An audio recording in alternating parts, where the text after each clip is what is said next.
Friends, आज हम topic discuss करें क्लास 10 से चैप्टर लिया हमने सिग्नल ट्रायंगल। ये बहुत यूनिक सा क्वेश्चन लेके आए।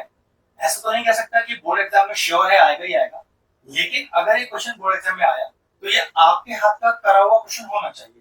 फर्स्ट टाइम इस तरह के क्वेश्चन बोर्ड एग्जाम में कर पाना डायरेक्टली थोड़ा मुश्किल हो जाता है। तो चलिए इस क्वेश्चन से थोड़ा ट्रिक बताता हूँ और कैसे इसे इजीली सॉल्व कर सकते हैं वो बताता हूँ। सबसे पहले क्वेश्चन में गिवन क्या है, देखो ट्रायंगल एबीडी, ट्रायंगल पीक्यूबी जिसे आप पीक्यूडी भी बोल सकते हैं, और ट्रायंगल सीडीबी तीनों के तीनों कैसे ट्रायंगल है, राइट ट्रायंगल है। फिर कह रहा है एबी की दूरी x यूनिट्स, एबी की लंबाई दी है, फिर सीडी की y यूनिट्स दिया है, और पीक्यू z यूनिट्स दिया है, और कुछ 1/x + 1/y = 1/z प्रूफ करके लाना है। क्वेश्चन थोड़ा सा डिफरेंट है लेकिन है बहुत आसान। सबसे पहले क्या करना है, देखो कुछ भी स्टार्ट करने से पहले मैं ये BQ को कुछ लेट कर लेता हूँ, मान लो A यूनिट्स, और QD को लेट कर लेता हूँ B यूनिट्स। ये आप भी लिख दीजिएगा कि let distance BQ = A units and QD = B units. अब क्वेश्चन मुझे करना क्या है, मैं ट्रायंगल लेने वाला हूँ ABD, ये वाला PQD, ये वाला, बस PQB की जगह PQD वाला लूंगा, ठीक है। तो दोनों ही राइट ट्रायंगल, तो देखो ध्यान से, in triangle ABD and triangle PQD, और मैंने क्या करने वाला हूं, मैं इन्हें सिमिलर प्रूफ करने वाला हूं। उसके लिए मुझे क्या चाहिए, कम से कम दो एंगल चाहिए जो दोनों ट्रायंगलों में मैच कर जाए। तो देखो जरा ध्यान से, PBQ का पूरा एंगल 1 और PQD का पूरा एंगल 2, दोनों पे दोनों 90 डिग्री है। क्योंकि क्वेश्चन नहीं गिवन है कि राइट ट्रायंगल है, तो मैंने लिखा एंगल 1 = एंगल 2 और लिखा ईच 90 डिग्री। फिर जरा चेक करो, ये जो मैं एंगल 3 बना रहा हूं, सिर्फ एंगल 3 वाला पार्ट, क्या ये दोनों ट्रायंगल बन रहा है? हाँ बिल्कुल, ABD में भी एंगल 3 आ रहा है और PQD में भी एंगल 3 आ रहा है। तो कह सकते हैं कि angle 3 = angle 3 common, angle 3 = angle 3, और रीजन आ गया कॉमन। अगर किसी ट्रायंगल में दो एंगल आपस में बराबर प्रूव कर दिया जाए तो दोनों ट्रायंगलों को सिमिलर कहा जा सकता है। तो मैं कह सकता हूं कि ट्रायंगल ABD सिमिलर हो चुका है ट्रायंगल PQD से, और रीजन लिखेंगे AA क्राइटेरिया, ध्यान रखिएगा AA क्राइटेरिया। अब ये दो ट्रायंगल में सिमिलर तो प्रूव कर दिए, लेकिन हमें फायदा क्या मिला? तो पक्की बात है उनकी कॉरेस्पॉन्डिंग साइड बराबर होंगी। चलो कॉरेस्पॉन्डिंग साइड रखते हैं। अब कॉरेस्पॉन्डिंग साइड मतलब मैंने बड़े ट्रायंगल की साइड ली AB, ध्यान रखिएगा, अगर मैंने बड़े ट्रायंगल की साइड ली AB तो फिर छोटे ट्रायंगल की साइड मुझे PQ ही लेनी पड़ेगी। इसी को बोलते हैं कॉरेस्पॉन्डिंग साइड, ठीक है। फिर मान लो मैंने बड़े ट्रायंगल की साइड रखी BD, बड़े ट्रायंगल की साइड रखी BD, तो फिर छोटे ट्रायंगल की साइड मुझे QD ही लेनी पड़ेगी, ठीक। फिर मैंने बड़े ट्रायंगल की साइड रखी AD, तो फिर छोटे ट्रायंगल कौन सी रखनी पड़ेगी? PD। इसी को बोलते हैं, अगर दो ट्रायंगल आपस में सिमिलर हैं तो उनके कॉरेस्पॉन्डिंग साइड का रेशियो भी आपस में बराबर है। तो यह रीजन लिखा जाएगा, if two triangles are similar then the ratio of their corresponding sides are equal। अब इनकी जो जो वैल्यू मुझे पता है उसे पुट कर लेते हैं। AB कितना है चेक करो, AB दिया है x अपॉन PQ, वो दिया है हमें z, = BD की पूरी वैल्यू आ रही है A + B, ध्यान से देख लीजिए फिगर में, और QD का वैल्यू आ रहा है B।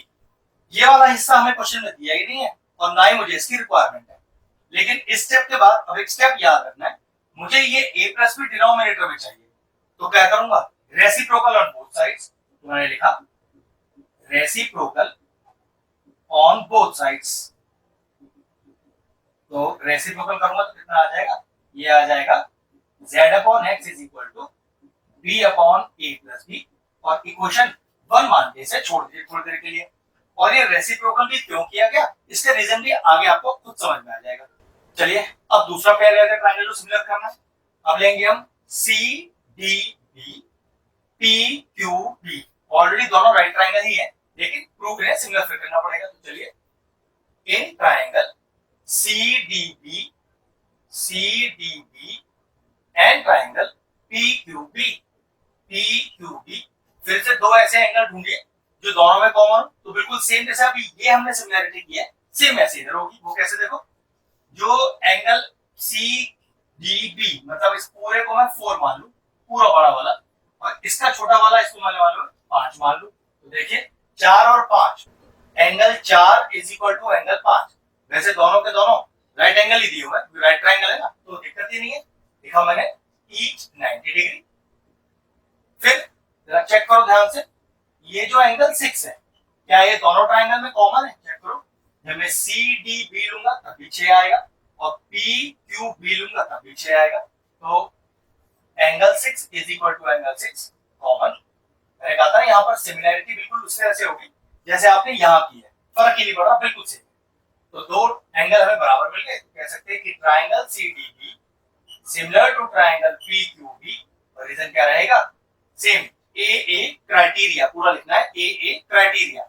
अब दो ट्रायंगल आपस में सिमिलर है, तो चलिए कॉरेस्पॉन्डिंग साइड रखते हैं। तो जैसे हमने यहाँ रखी है एग्जैक्टली यहाँ भी रखेंगे। तो बड़े ट्रायंगल की साइड सी डी, तो छोटे ट्रायंगल की साइड पी क्यू।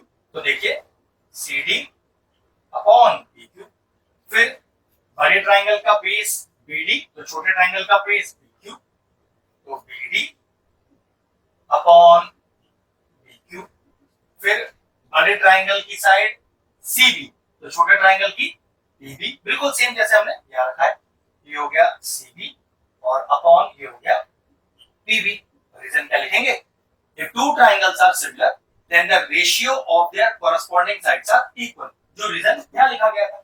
अब सारी वैल्यू जो यहाँ है उसे पुट करिए। सी डी, तो वो हमें दिया हुआ है y अपॉन पी क्यू, वो हमें दिया हुआ है z इज इक्वल टू, फिर है बी डी। चेक करिए बी डी कितना है? बी डी पूरा b प्लस है या a प्लस बी, कुछ भी लिख लीजिए। तो a प्लस बी और अपॉन बी क्यू दिया है a। ये वाला फ्रैक्शन ना तो हमें दिया है और ना इसकी जरूरत पड़ने वाली है, बस करना वही है। यहाँ पर भी रेसिप्रोकल। अब रीजन मैंने कहा था कि रेसिप्रोकल होने का रीजन मैं आगे बताऊंगा। तो चेक करो, यहाँ भी न्यूमरेटर में a प्लस बी आ गया और यहाँ भी न्यूमरेटर में a प्लस बी आ गया। तो ध्यान रखिएगा जो कॉमन वाला पार्ट है वो हमेशा डिनोमिनेटर में होना चाहिए, न्यूमरेटर में नहीं, ठीक है? तो बात बन जाती है। तो चलिए on reciprocal on both sides, ये हो गया z upon y is equal to a upon a plus b and make it equation 2। अब करना क्या है?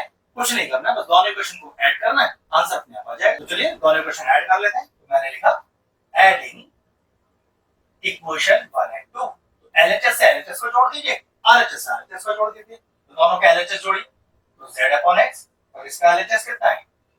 z upon y। उसका आरएचएस कितना है? b upon a plus b plus, और इसका आरएचएस कितना है? a upon a plus b। जो कॉमन हिस्सा था वो डिनोमिनेटर में, इसलिए हमने वो रेसिप्रोकल किया था। चलिए यहाँ से z को कॉमन लीजिए, तो कितना बचेगा? 1 upon x plus 1 upon y is equal to, base same है, एलसीएम में तो ले रहे हैं, तो बेस सेम है तो नीचे तो a प्लस b आ गया। और जब बेस सेम हम कॉमन उतारते हैं तो ऊपर एज इट इज कॉपी कर देते हैं। चेक करिए a प्लस b करते हैं, 1 आ गया। ये कितना आ गया? z इनटू में 1 upon x plus 1 upon y is equal to 1। क्या ये z मल्टीप्लिकेशन में, उधर जाकर डिवीजन में आएगा। तो 1 upon x plus 1 upon y is equal to 1 upon z। ये लीजिए, यही हमें प्रूफ करना था। आगे फाइनल आंसर। क्वेश्चन आसान है लेकिन एक बार आपके हाथ का करा हुआ होना चाहिए। बहुत ब्रिलियंट सा इंटरेस्टिंग सा क्वेश्चन था, फिनिश हो गया। अगर इस तरह के और इंटरेस्टिंग वीडियोस देखना चाहते हैं तो हमारे चैनल की प्लेलिस्ट में जाएं। बस सिमिलर ट्रायंगल चैप्टर की सेपरेट प्लेलिस्ट बनी हुई है, वो प्लेलिस्ट मैं एंड स्क्रीन में भी डाल दूंगा। और सारे इंपॉर्टेंट चैप्टर्स की प्लेलिस्ट के साथ जाकर उन्हें भी चेक कर लीजिएगा। बस ये ब्रिलियंट था क्वेश्चन, तो फिनिश हो गया, वीडियो फिनिश कर